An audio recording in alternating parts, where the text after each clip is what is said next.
Hi, I'm Norman Seabrook, President of the New York City Correctional Officers Benevolent Association, and I'm happy to address you once again. You know, the first time we did the YouTube video, all of you took a look at it, and a lot of you agree with what I'm saying. So that brings us to our second YouTube video. This video that I want to talk about a little bit is about unity, strength, and solidarity. Union, leadership. The things that we're about to talk about may shock you.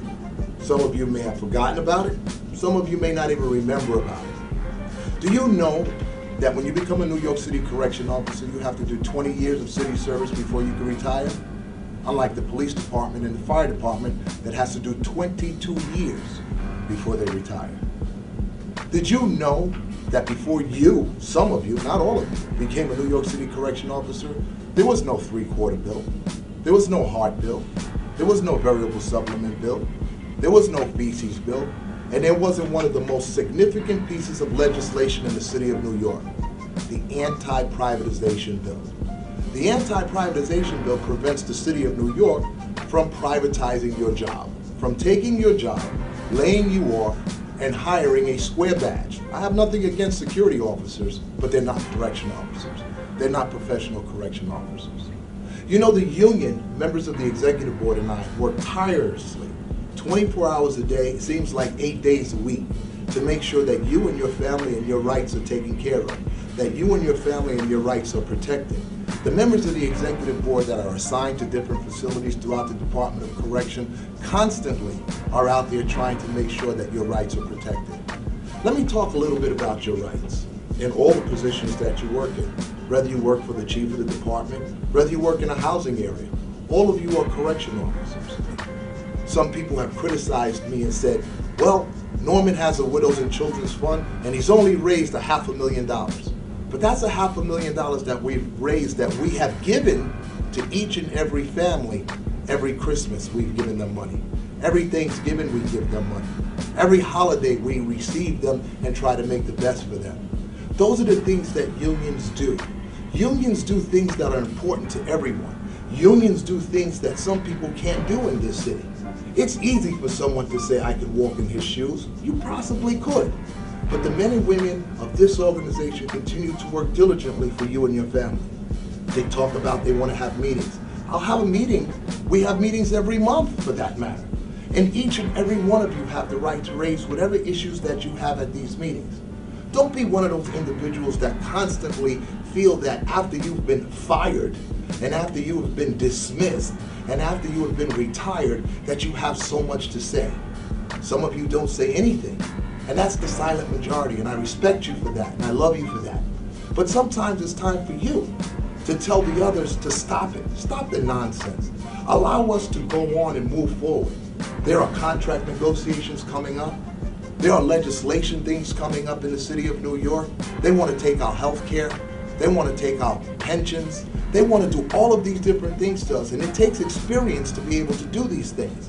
Now, I'm not saying I'm the smartest guy in the world, but surely with members of this executive board, we do a pretty good job of making sure that your rights are protected. We do a pretty good job of making sure that all of your things that you have already accomplished under our leadership are protected. We're not giving them away. We're not selling them to anybody. What we're doing is making sure that our future and our voices are heard. We have the transportation division that just a week ago was involved in a serious bus accident. We didn't have any escapes. We didn't have any tragedies. We did what we were supposed to do. The emergency services unit showed up. The state police showed up. Everyone showed up to fight and make sure that everything was under control. We don't have riots. We don't have escapes because we're professional law enforcement officers. But you'll have a group of people that want to destroy everything that we've built.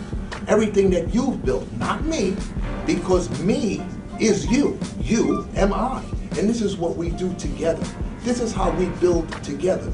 Unity, strength, and solidarity. And sometimes you have to step up to the plate and tell others that are trying to mislead you that you're not willing to accept that anymore. You're not willing to accept those comments anymore. You're not willing to destroy each other anymore. And that's why we fight constantly on the battlefield for municipal workers throughout the city.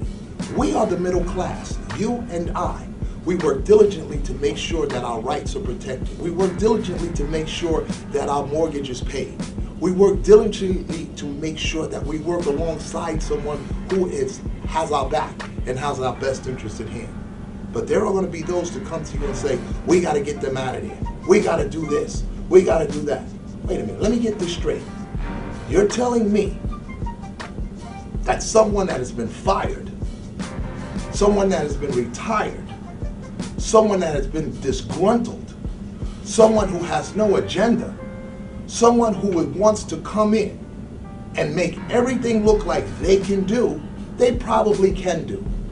But I think the members of this executive board and I have proven to you what we can do. We've proven it over and over and over again. Remember the 300 plus officers that got laid off? And they called on the phone and they said, Norm, you're gonna let them lay us off? I said to them, you'll be back. They didn't lose any benefits. Not only did they not lose any benefits, they got all their back money. They got all of their status as far as seniority is concerned. They kept prescription drugs, life insurance, and everything else. And guess what? I didn't blink first. And the mayor of the city of New York brought them back. Do you remember when we had the major problem with CPSU? And we talked about at city council that we needed to put these inmates in punitive segregation where they belong? Guess what? The Department of Corrections started a whole new pilot project with a deputy warden in charge of that area, making sure that the inmates that assault correction officers are dealt with swiftly and effectively. And I'm not telling you that you don't have the right to choose who you want to be your leader.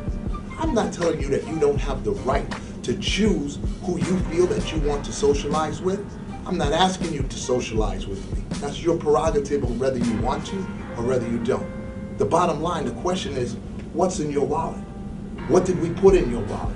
What do we keep putting in your wallet? What do we keep adding to the agenda of correction officers between home loans, mortgages, financial disclosure? We do every single thing you could possibly imagine, yet a few want to try to destroy.